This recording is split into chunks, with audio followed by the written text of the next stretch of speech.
Coming up on episode 196 of Creative Writing, I'm telling the tale of two launches.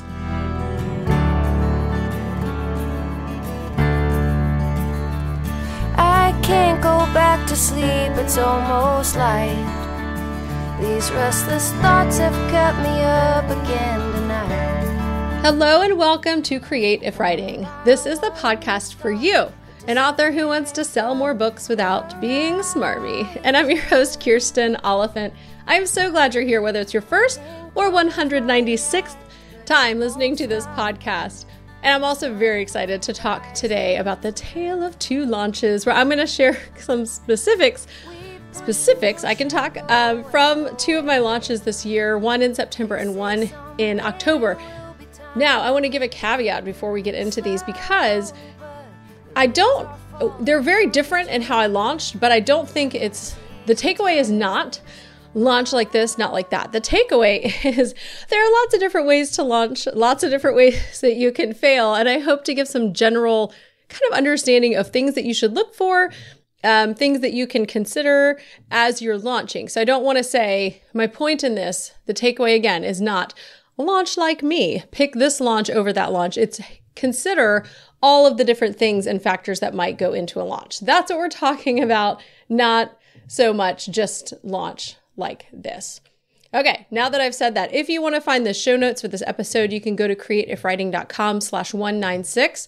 If you're ever looking for show notes for episodes, that's where you're going to find them. It's just creativewriting.com with a slash and then the number of the episode. Okay, so I want to dive into this whole idea of two launches, and I'll give you a little bit of background, and then I'm trying to pull up details so I actually have some of those details for you. Okay, so I launched two books this fall. The first was Secrets Whispered from the Sea, which is a women's fiction book, and the second is Falling for Your Best Friend's Twin, which is a rom-com. Now, the thing to know about me is I've been writing under the pen name Emma St. Clair for a few years now, and I write clean romance. And so contemporary romance, there's no sex on the page, no language. Some of them have like Christian themes, but overall it's mostly just romance without all the steamy bits in them. G or PG romance. Think Hallmark movies, but hopefully less cheesy with a little bit more snark. So these were two. I mean, they're branching off of what I'm already doing, but they really are two sort of new genres for me. And I've built up a good audience. I mean, I have a lot of knowledge of Facebook ads and have had those working really well for me. So I felt like I was pretty well positioned for both of these books.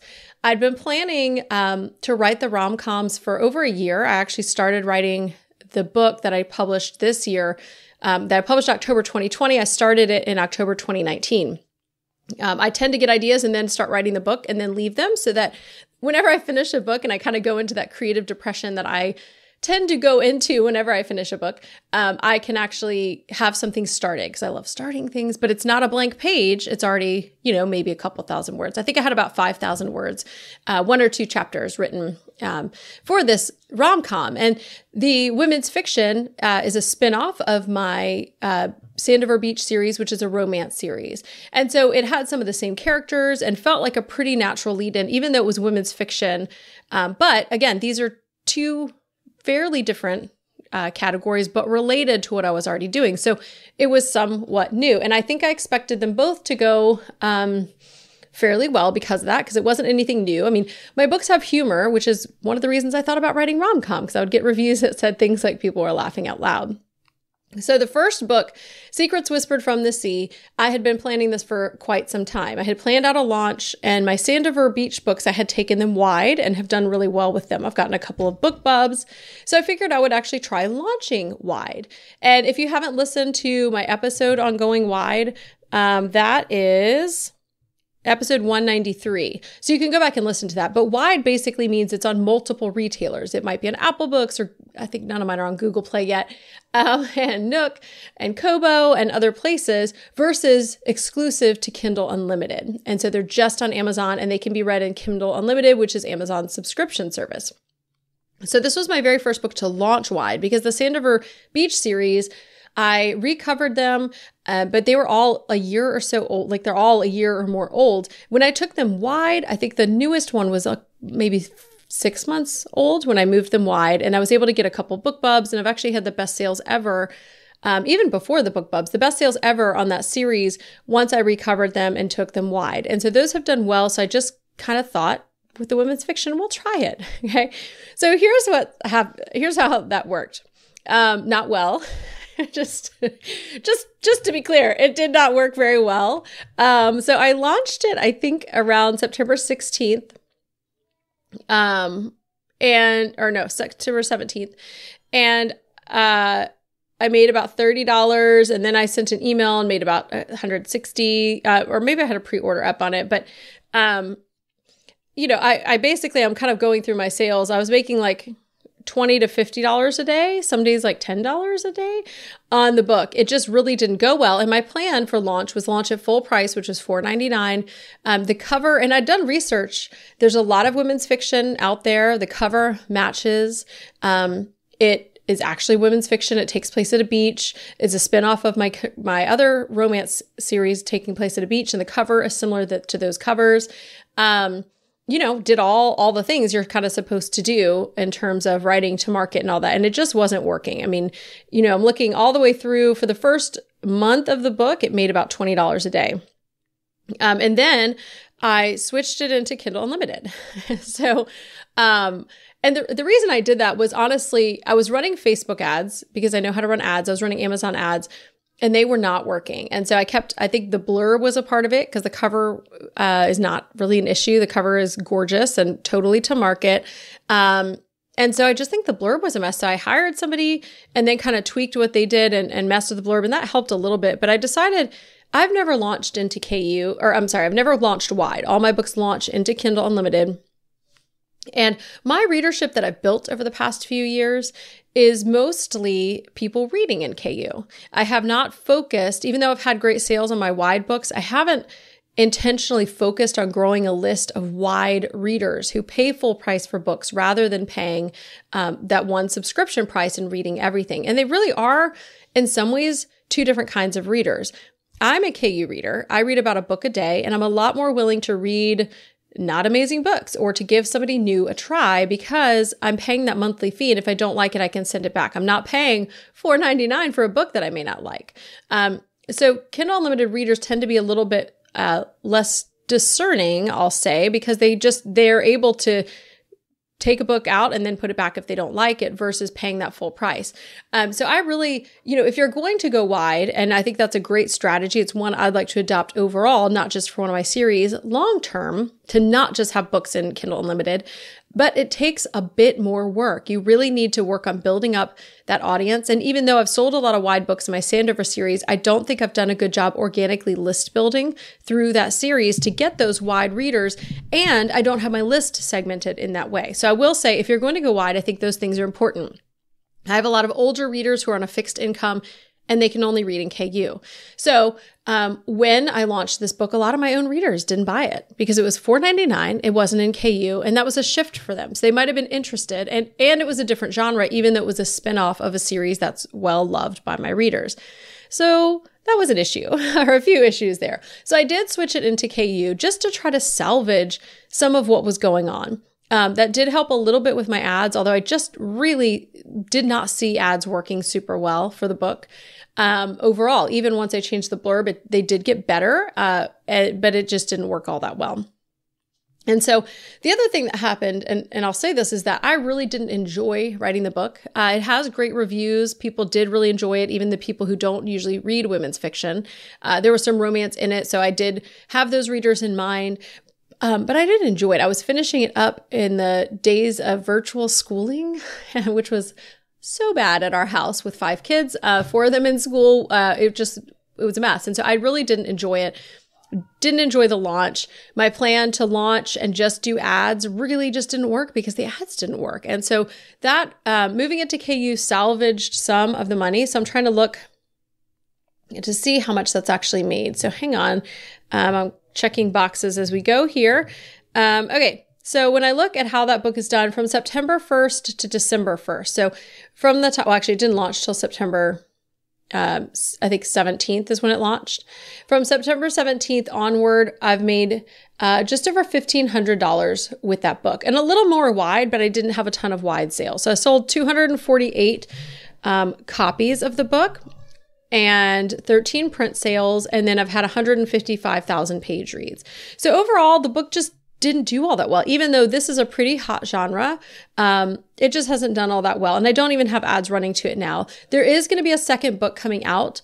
Although I don't want to write it because it was so unenjoyable to finish this one. I think a lot of it was due to COVID and outside things, and not that I don't love women's fiction, because I did enjoy writing the book from that perspective. But I do want to finish it out. And thankfully it's just a duet, because I just don't want to focus anymore. But once I get it there, I may connect this to the whole Sandover series, go wide with both of these books, and try for a book bub for this first book, because the writing is solid and the reviews, people really enjoy the story. So it is something solid. As I've said before on other podcast episodes, if you have a book that just doesn't launch well, remember that it's a digital asset. As I said, all of my beach books, which were a year, some cases 2 years old, this year have made more money than they ever did before. So once you have that digital asset out there, if you're putting out quality work, having a bad launch does not mean failure. Okay, so be encouraged. My launch sucked. Okay, it really did. And it continued. The book just doesn't sell all that well, but I have high hopes for it and a long-term plan. Okay, that being said, I'm going to talk now about my second launch and a little bit about how that came about. So I said I made $1,500 or so with Secrets Whispered from the Sea, and just low-key, not great launch. Okay, so let's go to Falling for Your Best Friend's Twin. That launched. Well, first, let me give you some backstory on that. So like I said, I started writing it in October 2019, and I just didn't have any space in my 2020 lineup of books to put rom-coms in there. And I wanted to really take my time and spend a lot of time making these books great. I have a royal rom-com that I'd also started that I was actually further along in. I was about 30,000 words into that one, but for whatever reason, I just was drawn to this Falling for Your Best Friend's Twin.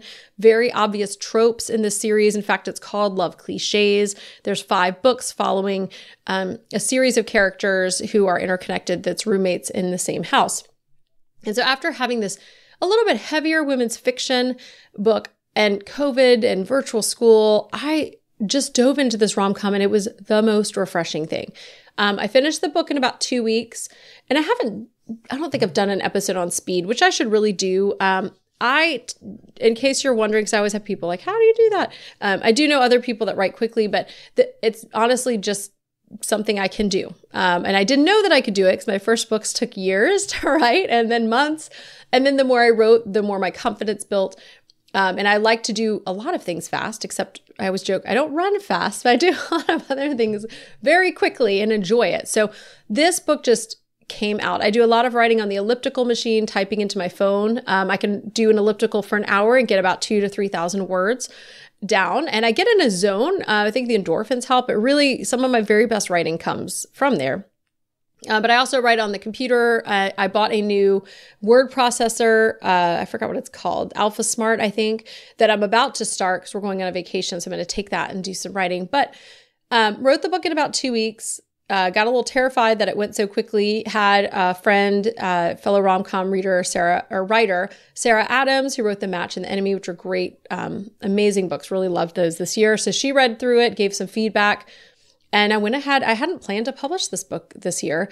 And the last launch was so stinky. I was like, we're just going to go ahead and do it. I have standing dates with my proofreader. So just whatever I need to get to her and whatever's ready, that's what I send. So I sent this and published it. And so I published this almost a month after, not quite. So October 12th is when I published this book. And from October 12th until December 1st, I've made $12,000 on this book. We're not taking ad spend into account, and I actually don't know how much I spent in ads for Secrets Whispered from the Sea, but I can guarantee that it was not money well spent, because it just didn't work very well. I think that I've spent about, I have to look, because I have several months and I've been talking about ads all week. So I think it's between $3,000 to $4,000 on this book, and made $12,000. And so the numbers on that one, I've made 3,566 sales. 35 print sales, and then 2.5 million page reads. So this one I launched into KU, and I launched at 99 cents. The book is still at 99 cents, which is not something I typically do. And I'm going to talk a little bit about pricing. This book, what I did to launch it, because it wasn't full price and it was 99 cents, and I hadn't planned to launch it. I had a few swaps that people owed me, so maybe 10 to 12, but I didn't have a lot of swaps set up, did not have a lot of organic promotion. I did start using Instagram and connected with some Bookstagrammers, but because I did this so quickly, I didn't have the book to them at launch time. So I'm actually still sending out copies, paperback copies to Bookstagrammers. And so that helped a little, but not a lot of them have promoted yet because they haven't gotten the book or they have a really long TBR pile. So I did very little organic promotion. What I did do is for the first 2 to 3 weeks when it was at the 99 cent price point, I went ahead and stacked email promos. And I talk about those. I'll see if I can pull up how to do that. But I do have a post about how to do that, how to work with the email promos. BookBub is the most famous. I don't always use that one because it's very expensive and hard to get to. They don't like KU. They usually aren't going to do a featured new release, or they won't do a featured BookBub deal. They might do a featured new release, but I'm not sure if those make money. Episode 167 has the paid promos for your first, best paid promos for your first book. But I have some other promo. I was trying to find one more on there. But anyway, if you go on the site, if you go to creativewriting.com and head over to a blog post, you can search and find some other episodes about that. But basically, e-reader news today, Robin Reads, Bargain Bixie, My Book Cave, Fussy Librarian. I used all the sites I usually use and then a whole lot more that I'd never used before. And I just stacked them. Whatever dates they could give me, I stacked them for up to 3 weeks. So I was spending anywhere between, some of them were like $5 a day and up to $60 or $80 a day on those. What I did at the same time was started some very low cost Amazon ads, and starting with auto ads, which help you kind of gather information because it's Amazon choosing where to target. So you might be able to find some targets that you might not think of to run other ads for later. I also started running some $5 a day Facebook ads because I was really trying some new audiences, because rom-com is a slightly different genre, even though mine are clean. It's slightly different genre, reaching slightly different readers than my other books. And so I started running low cost Facebook ads. My plan was, on Amazon, my plan was spend as much money as possible, even if it looks like a loss, because I want to be visible. I want my book everywhere. And I actually had somebody email me like, your book is everywhere on Amazon. I was like, that means my ads are working. So on paper, on Amazon, it looked like it was losing money. Facebook ads, I started seeing what was working, and those started working really well. And just now I feel like I need to do some tweaking because I think the audiences that I've used are drying up a tiny bit. But what happened was my plan was to do those email promos for the first 2 to 3 weeks. And then I would know what was working with Amazon ads and Facebook ads so I could scale up. And so that's exactly what I did. And it's worked really well. That said, in addition to just doing all those things correctly, the marketing piece, I had researched rom-coms and specifically clean rom-coms, but both steamy and clean, for the past year. So I had an idea already of what I wanted to do. I had written out a launch plan that I planned to use next year. And obviously I didn't really have a launch plan for this year because I didn't plan to launch this book. I literally just wrote it and hit publish. I did have designers in mind. I ended up designing the cover, but hired illustrators from Instagram. I used Melody Jeffrey's design for the illustrated characters. And then I also have Simply Dylan Designs on Instagram, who's doing some of the covers. So they did the illustrated characters, and then I put together a cover template so that I could just copy and, duplicate them since I'm doing 5 books. So I just kind of change out the characters and colors. But I'd researched this. I'd researched keywords with Publisher Rocket and done all of those things. But I think that this book, clean rom-com, I think, is really emerging. There are people who've been doing this for a while, and I had started to see an upswing in people selling these books well, and the books doing really well. Sarah Adams, her books had done amazingly well and stayed very high in the charts months and months and months after release. Michelle Pennington started a new rom-com series, and they were doing really well. There's a mix of covers, some illustrated and some photos of people just with bright colors. So I'd really studied and chosen which kind of cover I wanted to do. And I really think this was as sometimes happens with my faster written books, just one of my better books in terms of fitting the genre. I did have an ARC reader who hated it. One of my advanced readers who loves my books really didn't like it. And that shook me, you guys, because she was one of my tried and true fans and was like, I'm so sorry, I cannot stand this. And I really think, comedy can be polarizing, and it is a little bit different. I mean, I didn't just go for cute and witty, because this is the other thing I learned while studying the genre. Comedy and rom-coms, they really have a wide range of everything from kind of just lighthearted and witty banter and quirky characters to slapstick. I wanted mine to be laugh out loud funny. And so I have a little bit of slapstick, quirky characters, first person narration, dual point of view. But so there are some slapstick elements, and I really felt like I put myself out there. But I think it was, because there's not a ton of clean romantic comedies, and because I wrote it also with the steamy comedies in mind in terms of stylistic choices, I've actually marketed it really well and had steamy readers read and review and enjoy it as well as the clean. So my goal is to put it in that niche and to market to both, but to make sure it's being marketed. I'm calling it sweet, not clean, because I think for some people clean is a turnoff. Sweet is a very murky word, but I feel like in this case, it's at least giving people the idea, because a lot of steamy authors are saying their books are sweet in terms of having a nice emotional content or heartwarming in addition to the steamy bits. And then some clean readers use sweet to mean clean. So it's just a muddy term, but it's clear enough that it's not going to turn people off the way clean might turn off some of the steamy readers, because I think the content is written well enough that they're going to enjoy it even if they're going to miss those steamy bits that are not in there. So the writing quality I wanted to be good enough to kind of pass that steamy bar, even if they're disappointed to miss some of that content. But I also wanted it to be something that really hit for the clean market, because I think it's an underserved market. So all that to say, I think my launch didn't just go well because I know how to do ads, because I ran ads with the other book. But I think it went well because of the market and what's hot right now, or what is becoming hot right now. And so I think it was a very good time to launch the book. But the ad strategy has really worked. And the reason that I'm able to keep it at 99 cents is because the book is in KU. At 99 cents on Amazon, I only make about 30 cents per book that I sell. So that's not helpful, right? That's nothing. But what's happened, because I've kept it at 99 cents, and I'm not planning to move it up, because the book has stayed in the top 200 and 300 on Amazon for over a month in the whole store. So the book has really kept the ranking. It's been, I think it's starting to drop a little bit. As I said, my ads are not working as well, and I need to get in there. But I've been making a few $100s a day just on this book, with between $50 and $100 a day in ad spend. So that's been amazing. It's been wonderfully rewarding to see my best book launch ever. And I really do think the book would have done well, but I think that the ad strategy I employed has worked super well. And keeping it at that 99 cent price point allows me to keep the book visible, but I'm still getting, I'm getting more money for the Kindle page reads, because I get paid more than that 30 cents, right? I get way more than that when somebody reads the book in KU.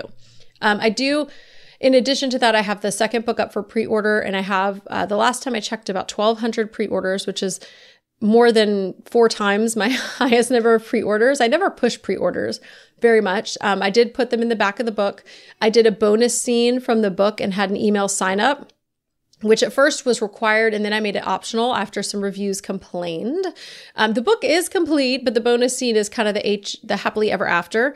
And because of how closely related the series is, it's hard to write a happy ever after without giving away other character stories, because it all takes place within the same year. So if somebody's getting married, you might find out details about other people. So I did make that a bonus scene available for email sign up, and then later just for free with optional email sign up. And I grew my list by about 1,500 people as well. So the book has been a smashing success for me. And I want to leave you guys with some takeaways, but more things to consider when you're launching. Really, and I did see this as well when I first started with my beach books, and then which were the first books I launched, which I said, again, have done better this year than they did at launch. The first beach books I did were just, they did okay. But I launched A Billionaire, which at that time was a super hot trope. And I started writing the billionaire book to kind of make fun of it, actually, because I was so irritated by seeing billionaire books everywhere. But then I ended up loving it and wrote that one also in 2 weeks. And that was what pushed me from making a few $100s a month to making consistently several $1,000s every month from then until now. And so the first thing to consider is the genre and the hotness of the trend. The nice thing about rom-com versus billionaire is a much more narrow kind of trend, where rom-com is overall a genre. And yes, Amazon does have a category for billionaire books, but I've started to see a lot of authors rebranding their billionaire books as something else because people are sick of that trope. A lot of them. Now, they still sell well, but people will say they're sick of them. So there's been a lot of rebranding going on. Rom-com isn't something that's going to go away. It might have peaks and valleys, but overall, that's a strong, large genre that's not going anywhere. So it's nice that it's doing very well, I think, right now for clean and is underserved specifically in clean. I think 2020 is a good year for rom-coms because we all need to laugh. So when you're launching, that is a huge consideration, is how are the trends going? What's hot right now? Are you writing in a hot trend? And I do see a lot of people sharing success stories where their success in a lot of cases is not due to whatever plan they had in place, but really due to the hotness of the trend. And people don't admit that, or maybe they don't realize. So I'm just going to be really upfront with that. I think one of the reasons the book has done so well is because of that.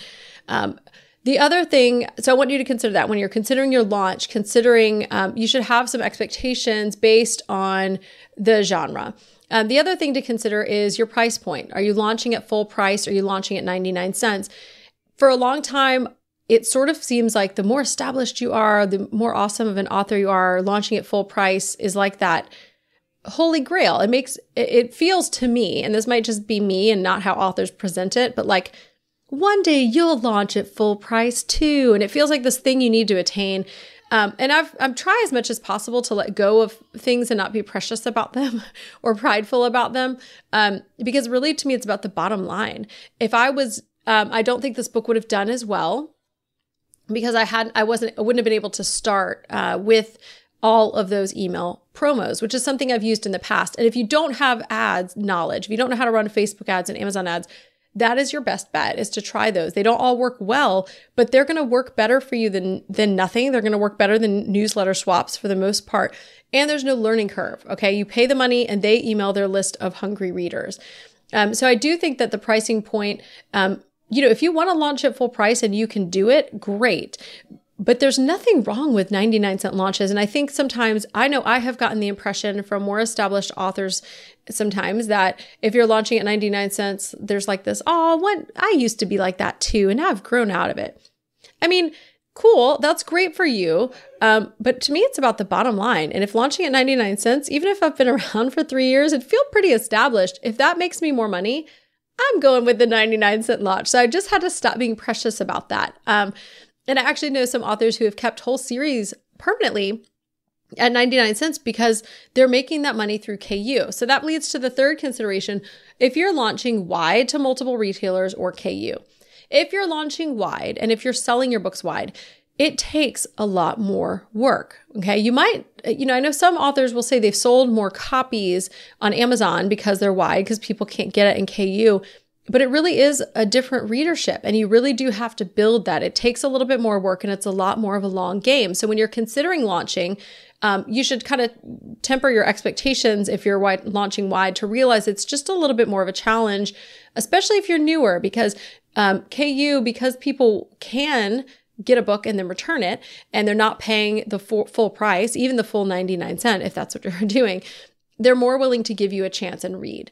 And you're going to get paid more than the 99 cents. If your book is 99 cents and in KU and someone reads in KU, you're going to get more than that depending on your book length. Well, you should, unless it's a novella, and then who knows, but that's something you can calculate. My books are about between 60 and 70,000 words. So that's something you need to consider. Are you launching wide or into KU? And even if you're launching into KU, I've heard the argument that if your price is higher, some people in KU will say, oh, it's $4.99. Well, I'll read in KU. I know that I'm not every reader, but as a KU reader, and I've been reading in KU for years, I don't look at the prices. I just look, is it in KU or not? I don't care if it's 99 cents. I don't care if it's $9.99. If it's in KU, I read it if I want to read it. And so I'm not actually even looking at the price. And I would imagine I'm not alone in that. And so There is the argument, like if you make the book higher, it looks like a better value to KU readers. Well, KU readers kind of don't care, I don't think. They're not planning to buy the book at full price. And so they're not looking at the price. They're looking, is there that button read free in KU? Or whatever I'm not actually sure what the button says. But that's what they're looking for. They're not looking for, the price point and if it's a better value. They're just looking, is it in KU? I'll read it. Is it not in KU? Then I'm going to consider the price. So those are things to consider. You want to consider the genre. You want to consider your pricing strategy. You want to consider wide versus KU exclusive.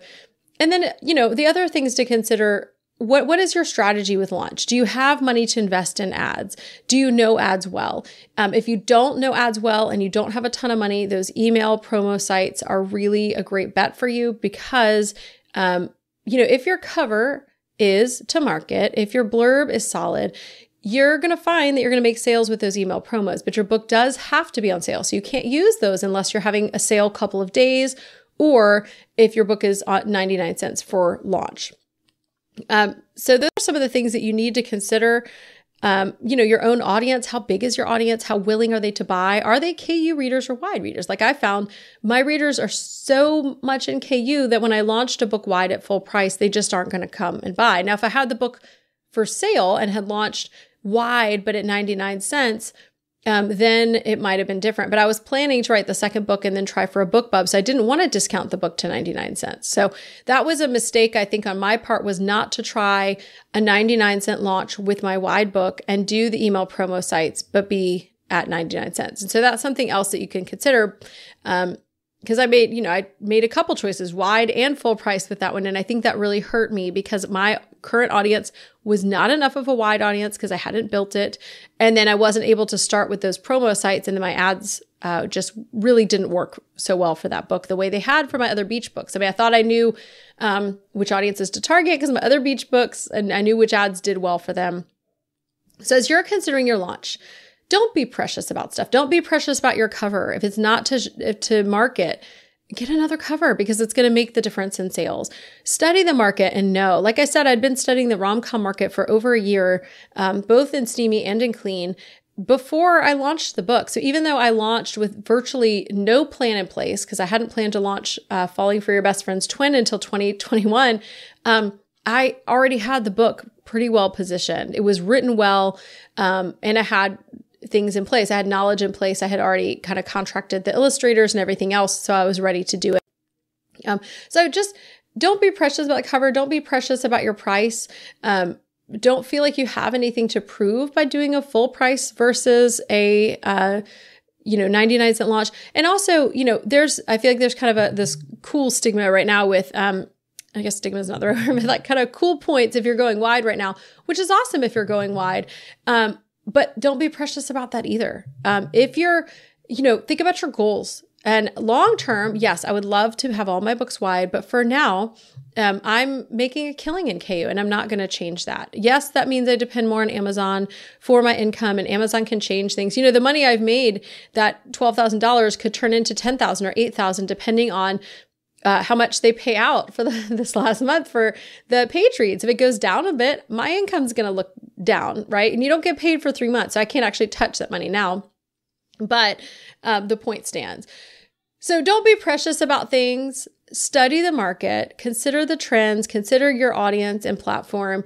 And then I really do think that the supporting your launch with ads is just really kind of the way to go. So if you do want to learn more about ads, you can sign up for my ads extravaganza course, which is at creativewriting.com/ads. I'm going to put some links though in the show notes to other posts that I have about launches, about running ads, about email promo sites. But inside the ads course, I cover writing to market. I cover things you need to know before you advertise your book. I cover writing blurbs and ad copy. And then I dive deep into Facebook ads and Amazon ads, as well as email promos. And there's a case study in there where I go into really specific detail about what I did to launch Falling for Your Best Friend's Twin, how I set up the ads, specific dates and times. So anyway, you can head over to creativewriting.com/ads to see that, or head over to the show notes and I'll have a link there as well to ads extravaganza. But that's creativewriting.com/196 for episode 196.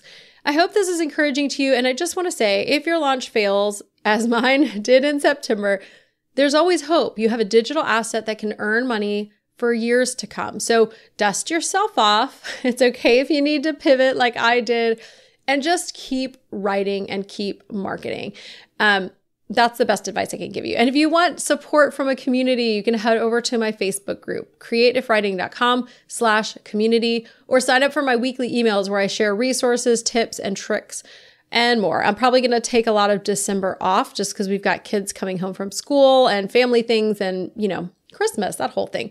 But if you want to sign up for my weekly email, that's creativewriting.com/quick fix. I'm so thankful that you are here listening. I hope it's been encouraging. I hope that you continue on your author journey no matter what. We all start somewhere and then we grow. Okay.